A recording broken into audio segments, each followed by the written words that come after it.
Assalamualaikum warahmatullahi wabarakatuh. Kaum muslimin yang dirahmati Allah. Ada sebuah hadis dari Rasulullah Muhammad sallallahu alaihi wasallam yang isinya memprediksi sesuatu yang akan terjadi pada suatu zaman nanti. Dan apabila Rasulullah Muhammad sallallahu alaihi wasallam membuat sebuah prediksi yang akan terjadi pada suatu zaman nanti, maka yakinlah itu pasti akan terjadi. Karena apa-apa yang diucapkan oleh Nabi bukan didasari atas kehendak hawa nafsunya, melainkan atas bimbingan wahyu dari Allah Subhanahu wa ta'ala. Wa ma yantiqu 'anil hawa in huwa illa wahyun yuha. Dan tidaklah apa-apa yang dikatakan oleh Rasulullah Muhammad sallallahu alaihi wasallam itu atas kehendak hawa nafsunya, melainkan atas bimbingan dari wahyu Allah Subhanahu wa ta'ala. Berbeda dengan ramalan manusia yang bisa saja terjadi, namun bisa juga tidak terjadi. Sebagaimana Rasulullah Muhammad sallallahu alaihi wasallam sabdakan dalam satu hadis, sayati 'alan nasi zaman la yabqa minal qur'ani illa rusmu wala minal islami illa ismi yatasammaunahu wa hum ab'adun nasa minhu masajiduhum amiratun wa hiya kharabu minal huda fuqaha'u dzalika zamanun sarun fuqaha'u tahta zilis sama minhum farazatil fitnati wa ilaihim ta'ud.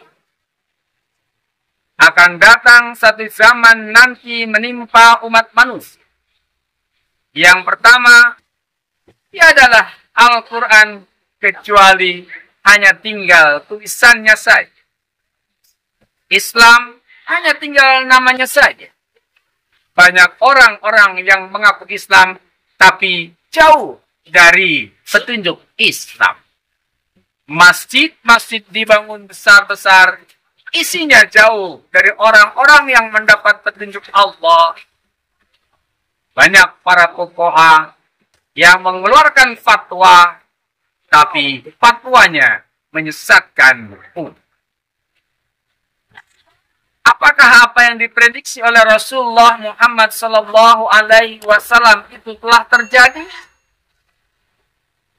Sangat naif jika kita katakan itu belum terjadi. Namun, tidak boleh menutup mata dengan kondisi yang ada pada masa sekarang ini. Mari coba kita lihat. Pertama, apa yang diprediksikan oleh Rasulullah Muhammad sallallahu alaihi wasallam itu, bahwa suatu zaman nanti Al-Quran hanya tinggal tulisannya saja. Bukankah saat ini juga sudah banyak orang-orang yang mengaku dirinya Muslim, tapi dia buta terhadap Al-Quran, tidak bisa membaca Al-Quran, apalagi memahami isi kandungan yang ada di dalam. Walau di sisi lain, kita pun patut bersyukur berapa banyak hamba-hamba Allah, umatnya Rasulullah Muhammad sallallahu alaihi wasallam yang telah menghafal Al-Quran, membacanya, memahaminya, dan bahkan mengamalkannya dalam kehidupan sehari-hari. Kedua, Islam tinggal namanya saja. Bukankah seringkali kita mendapatkan ketika kita bertanya seseorang yang mengaku sebagai seorang muslim, ber-KTP Islam, tapi dia tidak melaksanakan syariat Islam, dia tidak berperilaku bagaimana seharusnya perilaku seorang muslim. Ketiga, bukankah juga kita suka dapatkan masjid-masjid dibangun begitu megah, masjid-masjid dibangun besar-besar dengan arsitektur yang luar biasa indahnya. Tapi ketika kita melihat isi yang ada di dalamnya adalah orang-orang yang jauh dari petunjuk Allah, atau bahkan sangat sepi dari pengunjung jemaah yang ingin meramaikan masjid. Yang keempat, akan lahir para fuqaha, akan lahir para ahli-ahli fikih yang mengeluarkan fatwa, tapi fatwanya itu bukan untuk kemaslahatan umat, namun untuk menyesatkan umat.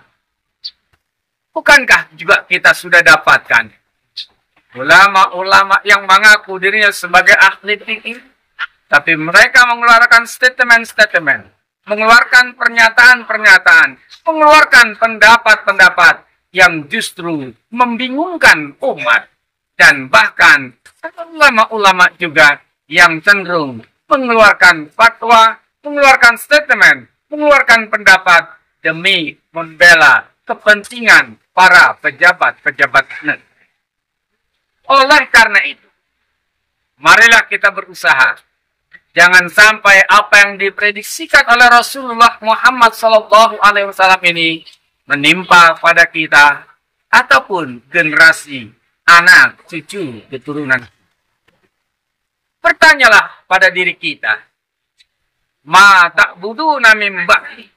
Jangan kita bertanya, ma ta'buduna min ba'di.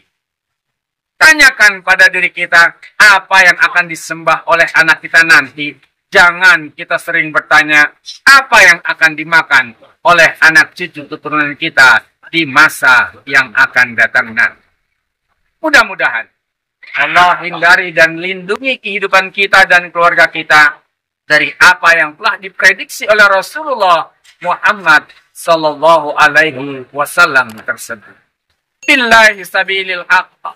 Wassalamualaikum warahmatullahi wabarakatuh.